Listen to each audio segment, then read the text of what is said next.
Με το Nightclub θα βγάλεις πολλά εκατομμύρια και σίγουρα είναι η καλύτερη επιχείρηση στο GTA Online για να βγάζεις παθητικό εισόδημα. Δηλαδή να δημιουργείται χρήμα όση ώρα θα κάνεις κάτι άλλο στο GTA Online. Αλλά θα χρειαστείς πολλά εκατομμύρια να επενδύσεις ώστε το Nightclub να αποδίδει αυτά τα χρήματα. Πάμε να δούμε πού να αγοράσεις, που τα καλύτερα σημεία είναι τα δύο πάνω στο Vinewood, επειδή θα γλιτώνεις πολύ χρόνο σε ό,τι και να κάνεις, ενώ το απόλυτα καλύτερο είναι το Downtown Vinewood, αυτό δεξιά, επειδή το όχημά σου σπονάρει πολύ κοντά, το γκαράζ είναι στη μεριά του δρόμου και η είσοδος του κλαμπ στο στενάκι, που βολεύει στα business battle όταν θα φέρνεις crate και όταν κάνεις request για να φέρνεις crate στο nightclub, στο υπόγειο. Πιο οικονομικές εναλλακτικές είναι το Vespucci, το La Mesa και στο κέντρο του Λος Σάντος, που όμως το όχημά σου σπονάρει πιο μακριά και θα έχεις πρόβλημα με τον γκαράζ μέχρι να το συνηθίσεις. Ενώ μου έβγαζε και πιο μεγάλες διαδρομές όταν θα κάνεις το VIP mission. Αν δεν έχεις πολλά λεφτά, μπορείς να αγοράσεις ένα από τα nightclub που σου είπα τώρα, σε μια εβδομάδα που θα έχει έκπτωση, και αργότερα που θα μπορείς θα κάνεις ανταλλαγή και θα αγοράσεις με trade price ένα από τα παραπάνω που είναι τα καλύτερα. Όλα τα upgrade από το Maze Up είναι αισθητικά και δεν σου προσφέρουν κάτι, εκτός από το storage που είναι οι αποθήκες του warehouse, και όσο πιο πολύ χώρο έχεις εκεί, τόσο πιο πολύ κάργο θα μαζεύεις και θα είναι μεγαλύτερη η αξία των προϊόντων που θα πουλάς. Αλλά αυτό θα αποδώσει σε συνδυασμό με άλλα upgrade που θα δούμε σε λίγο. Όταν αγοράσεις nightclub θα υπάρχει μια θέση parking για ένα αυτοκίνητο, αλλά από εδώ μπορείς να αγοράσεις επιπλέον θέσεις parking με κάθε όροφο να χωράει 10 αυτοκίνητα, που για αρχή δεν είναι κάτι τόσο σημαντικό. Όταν αγοράσεις το nightclub θα δεις πολλά animation, με το πρώτο να είναι πάρα πολύ μεγάλο, πάνω από 10 λεπτά. Και αφού δεις το πρώτο, ξεκινάς το setup από τον υπολογιστή του γραφείου, που αποτελείται από δύο μέρη. Εδώ πρώτα μπορείς να κάνεις το staff, που θα πρέπει να μαζέψεις το προσωπικό από 3 σημεία του Λος Σάντος. Και θα είναι ο πορτιέρης, η πρώτη μπαργούμαν και ο πρώτος τεχνικός για να αποθήκεις στο υπόγειο, το warehouse δηλαδή, που μπορείς να το χρησιμοποιήσεις τζάμπα. Τους υπόλοιπους τους αγοράζεις και θα δούμε σε λίγο τι πρέπει να κάνεις εκεί. Αφού τους μαζέψεις και τους τρεις, τους φέρνεις στο nightclub για να ξεκινήσουν να δουλεύουν. Και μας παίρνει τηλέφωνο, εντάξει, άσχετο σημείο, και φίλε, πάμε να στήσουμε το nightclub τώρα. Πάμε κατευθείαν στον υπολογιστή να συνεχίσουμε το σετάρισμα. Που πρέπει να φέρεις το equipment, τον εξοπλισμό δηλαδή, και θα σε στείλει στη Σονόρα να κλέψεις αυτό εδώ το πράγμα. Δεν χρειάζεται να σκοτώσεις κανέναν, απλά μπαίνεις μέσα, το παίρνεις και φεύγεις. Κόβεις δρόμο και από εδώ, από τις φυλακές, να πας πιο γρήγορα. Και θα πρέπει να το οδηγείς στο nightclub, που η διαδρομή θα είναι πιο σύντομη αν έχεις αγοράσει κάποιο από αυτά που σου πρότεινα πριν. Επειδή είναι πολύ αργό και θα σου πας τα νεύρα. Άμα αρχίσει να διαλύεται, μην ανησυχείς. Αυτό που θέλεις θα το φέρεις πίσω. Αφού γίνει αυτό, το φέρεις στο γκαράζ, δηλαδή θα δεις άλλο ένα μεγάλο animation. Και μετά πήγαινε στον υπολογιστή να κάνεις το τρίτο μέρος του setup, που είναι να φέρεις το DJ. Θα σε στείλει στο αεροδρόμιο LSIA, αλλά θα σου πει ο πιλότος λιποθύμησε και θα πιλοτάρει ο Solomon. Ροξαρικά πράγματα. Και εσύ μην ακολουθείς το αεροπλάνο, βάλε κατευθείαν στο GPS σημάδι για το Sandy Shores Airfield. Οδήγα κατευθείαν εκεί. Θα κατέβει το αεροπλάνο, θα πάρεις το DJ, θα τον οδηγήσει στο nightclub και από εδώ και πέρα ξεκινάει να δουλεύει κανονικά. Και πάμε να δούμε τι άλλο πρέπει να κάνεις. Και πολύ σημαντικά tip για το nightclub. Όταν θα μπαίνεις μέσα θα είναι τίγκα στον κόσμο και δεν θα μπορείς να περπατήσεις εύκολα. Αλλά για αυτό το πρόβλημα υπάρχει λύση. Από το touchpad θα σου εμφανιστούν διάφορες επιλογές που μπορείς να δεις και να ρυθμίσεις μόνος σου ό,τι θέλεις. Αλλά αυτή που μιλάμε τώρα είναι το private club, που αν το ενεργοποιήσεις, οι πελάτες θα εξαφανιστούν. Και με αυτόν τον τρόπο θα μπορείς να κινείσαι πολύ πιο εύκολα μέσα στο nightclub. Αυτή η λειτουργία δεν επηρεάζει το popularity και οι πελάτες θα είναι εδώ, απλά δεν φαίνονται και δεν σε ενοχλούν. Κάθε φορά που θα περνάς σε αυτό το χώρο για το γραφείο σου, θα εμφανίζεται κάτω δεξιά ο αριθμός των χρημάτων που έχεις μέσα στο χρηματοκιβώτιο και από κάτω η μπάρα με το popularity, που όσο περνάει η ώρα θα χαμηλώνει και θα πρέπει να κάνεις κάτι για να το ανεβάσεις. Κάθε 48 λεπτά θα μπαίνουν 50 χιλιάρικα στο χρηματοκιβώτιο εδώ πέρα. Και ανάλογα με τα upgrade που θα έχεις κάνει, μετά από 48 λεπτά το popularity θα αρχίσει να κατεβαίνει. Και υπάρχουν 3 τρόποι για να το ανεβάσεις. κάθε 48 λεπτά, εφόσον μπεις μέσα στο nightclub, τονίζω να είσαι έξω και να μπεις μέσα στο nightclub, θα εμφανιστεί ένα μπλε σημάδι στο minimap. Αν είναι μια μπλε κουκκίδα, θα είναι ένας μεθυσμένος που απλά τον πετάς έξω. Αν είναι ένα μπλε ανθρωπάκι, τότε ο μεθυσμένος είναι VIP και πρέπει να τον πας οδηγώντας, σιγά και προσεκτικά, μέχρι το σημείο που θα σου πει το παιχνίδι. Oh my god. Τώρα αν σου βγάλει το VIP mission, απλά κάντο, χωρίς να αλλάξει λόμπι. Επειδή μετά δεν θα έχεις καμία από αυτές τις επιλογές. What? Δυστυχώς το κόλπο με το passive mode έχει καταργηθεί και δεν μπορείς να το χρησιμοποιήσεις πλέον. Εφόσον δεν μπορείς να αποφύγεις το VIP mission, οδήγα ήρεμα, για να μην σπουκάρει ο VIP. Ο άλλος τρόπος να ανεβάσεις το popularity είναι να πας σε ένα υπολογιστή στο υπόγειο και από εκεί να αλλάξει DJ, που αυτό προϋποθέτει να έχεις κάνει τα mission για να πάρεις τους extra DJ. Αλλά αν θες να ανεβάσεις το popularity από το DJ, θα σου κοστίσει 100.000 την πρώτη φορά για κάθε DJ, No. αλλά τις επόμενες φορές θα είναι μόνο 10.000. Όμως υπάρχει και τρίτος τρόπος να ανεβάσεις το popularity και αυτός είναι κάνοντας κάποιο mission που το ξεκινάς από τον υπολογιστή στο nightclub management για να κάνεις το promote club. Oh my god. Επίσης, αυτό είναι κάτι που πρέπει να κάνεις από την αρχή όταν θα έχεις κάνει το σετάρισμα του nightclub και το popularity θα είναι μηδενικό. Οπότε εκεί θα χρειαστεί να κάνεις 3 popularity mission για να το ανεβάσεις στα 100%. Αλλά μπορείς να ανεβάσεις το popularity χωρίς να πας στο nightclub. Και αυτό γίνεται καλώντας το Johan, που όχι μόνο θα σου δώσει mission για το popularity, αλλά όταν τον πάρεις τηλέφωνο μπορείς να δεις και πόσο της 100 popularity έχει στο nightclub εκείνη τη στιγμή. Wow. Και τώρα πάμε να δούμε πώς γεμίζουμε τις αποθήκες ώστε να πουλάμε εμπόρευμα από το warehouse. Και εδώ είναι που τα πράγματα γίνονται πολύπλοκα. Ξεκινάμε από το πιο εύκολο τρόπο που μπορείς να κάνεις εσύ source mission και να κουβαλάς ο ίδιος εμπόρευμα στις αποθήκες σου. Ο ένας τρόπος είναι να παίζεις σε public lobby, όπου συχνά γίνονται event, business battles. Εκεί χρειάζεται να πας σε ένα σημείο που σε στέλνει το παιχνίδι για να πάρεις ένα κυβότιο και να το γυρίσεις στο nightclub. Και αν είσαι γρήγορος, μπορείς να πηγαίνω-έρχεσαι και να φέρεις και άλλα κυβότια. Σε αυτή την περίπτωση προτείνω να οδηγάς αυτοκίνητο η Manitech πρώτης γενιάς. Ο άλλος τρόπος να κάνεις το source μόνος σου είναι καλώντας το Johan και αυτό να το κάνεις από private lobby. Τώρα πρόσχεσαι αυτό το mission. Επειδή στο φορτηγό μπορείς να ρίξεις μόνο ένα πυράβλο. Αν ρίξεις δεύτερο το καταστρέφεις. Και δεν ισχύει ότι με τα mission του hangar που καταστρέφεις το φορτηγό και μετά πετάγεται ένα κυβότιο για να το πάρεις και να το γυρίσεις στην αποθήκη σου.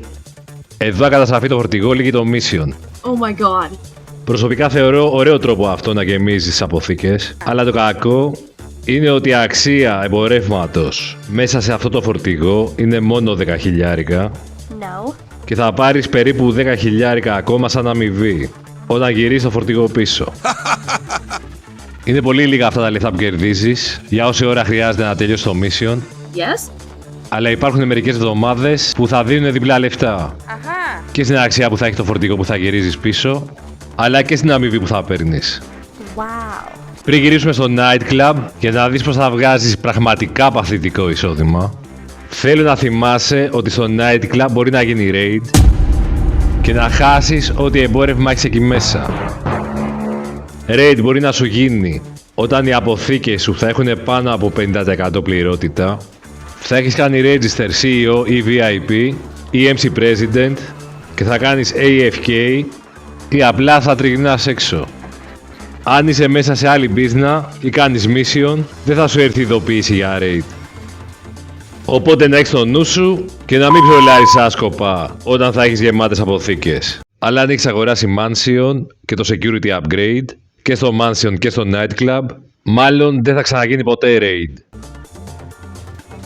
Μέχρι το τέλος του 2024, το nightclub ήταν η μόνη επιχείρηση που μπορούσε να παρκάρεις, άρα και να αγοράσεις το Terabyte. Και αν ήσουν ένα νέος παίχτης, έπρεπε να μαζέψεις πολλά εκατομμύρια.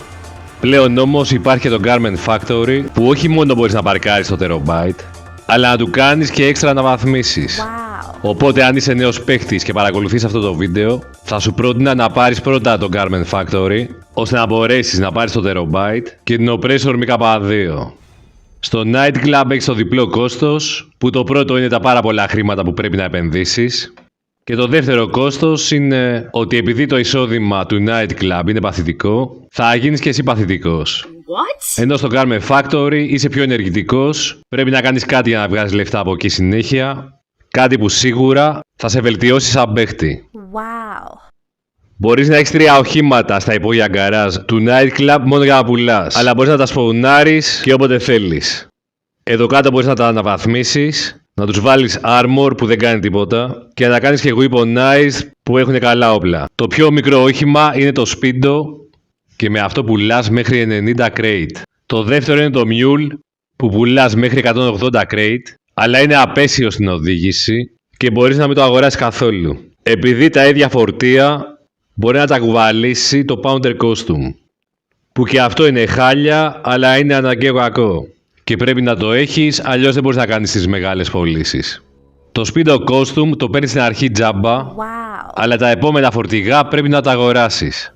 Και πρέπει πρώτα να κάνεις 5 πωλήσεις με το Speedo για να πάρεις μετά κάποιο μεγαλύτερο φορτηγό. Oh my god. Αυτά τα φορτηγά ανατινάζονται με ένα πύραυλο από Oppressor MK2 και θα το σκεφτόμουν πάρα πολύ να πουλήσω σε public lobby με αυτά. Οι αποθήκες που έχεις γεμίζουν από 7 διαφορετικά προϊόντα και για την πρώτη θα πρέπει να έχεις ένα hangar ή οποιοδήποτε μέγεθος cargo warehouse. Για τη δεύτερη αποθήκη να έχεις bunker και οι επόμενες αποθήκες είναι από τα MC Business. Και αυτή είναι η αναλογία χρημάτων ανά ώρα που δίνουν. Αυτά τα business πρέπει να είναι απλά ενεργά, δηλαδή να τις έχεις αγοράσει, να έχεις κάνει το setup και να μην τους έχεις κάνει shut down. Ενώ αν έχει γίνει raid σε κάποιο από αυτά τα business, θα σταματήσει να εφοδιάζει το nightclub μέχρι να κάνεις αυτό που πρέπει για να ξεκινήσει η business να λειτουργεί πάλι κανονικά. Και επειδή όλοι το έχουν απορία, όπως το είχα και εγώ στην αρχή, δεν χρειάζεται να κάνεις resupply στα business έτσι ώστε τα προϊόντα να μεταφέρονται εδώ στις αποθήκες του nightclub. Το μόνο που χρειάζεται είναι το συγκεκριμένο business να είναι σε λειτουργία και ας είναι άδειο. Wow. Όταν ξοδέψεις πολλά εκατομμύρια για να αγοράσεις αυτές τις business, μετά πρέπει να προσλάβεις τους τεχνικούς που θα πηγαίνουν στα αντίστοιχα business σου για να φέρουν προϊόντα στις αποθήκες του nightclub. Οι τεχνικοί όμως είναι 5. Οπότε αρχικά μπορείς να έχεις μόνο 5 business συνδεδεμένες. Oh. Όμως επειδή τα 2 πρώτα προϊόντα, δηλαδή το bunker και το cargo, φορτώνουν πολύ αργά και τα 3 από τα MC business θα είναι γεμάτα, σε συμφέρει να αλλάξεις τους τεχνικούς για να γεμίσουν και τα άλλα 2 MC business. Για να αλλάξεις το τεχνικό, πάντα στην εικόνα του για να εμφανιστεί το ανθρωπάκι και να το βάλεις στην business που θέλεις. Οι τεχνικοί κοστίζουν, αλλά τους πληρώνεις μία φορά και τέλος. Το πρώτο το παιχνίδι σου δίνει δωρεάν και οι υπόλοιποι κοστίζουν όπως βλέπεις στον πίνακα. Oh my god. Οπότε μιλάμε για ένα τεράστιο κόστος, σχεδόν 10 εκατομμυρίων, για να αγοράσεις το nightclub, τις υπόλοιπες business και τους τεχνικούς. Το πρόβλημα είναι ότι φορτώνει πάρα πολύ αργά το εμπόρευμα και θα χρειαστεί πάνω από μια εβδομάδα για να φτάσει σε αξία το 1 εκατομμύριο. Βέβαια αυτό εξαρτάται από το πόσες ώρες παίζεις, αλλά και αν έχεις κάνει το upgrade για να γεμίζουν οι αποθήκες πιο γρήγορα. Και αυτό είναι το equipment upgrade που κοστίζει σχεδόν 1,5 εκατομμύριο. Oh my god. Ενώ πολύ σημαντικό είναι και το staff upgrade που κοστίζει σχεδόν μισό εκατομμύριο και η δουλειά του είναι να πέφτει πιο αργά το popularity. Το security upgrade βοηθάει στο να είναι πιο αργό το raid, ώστε να έχεις περισσότερο χρόνο για να έρθεις και να το σταματήσεις.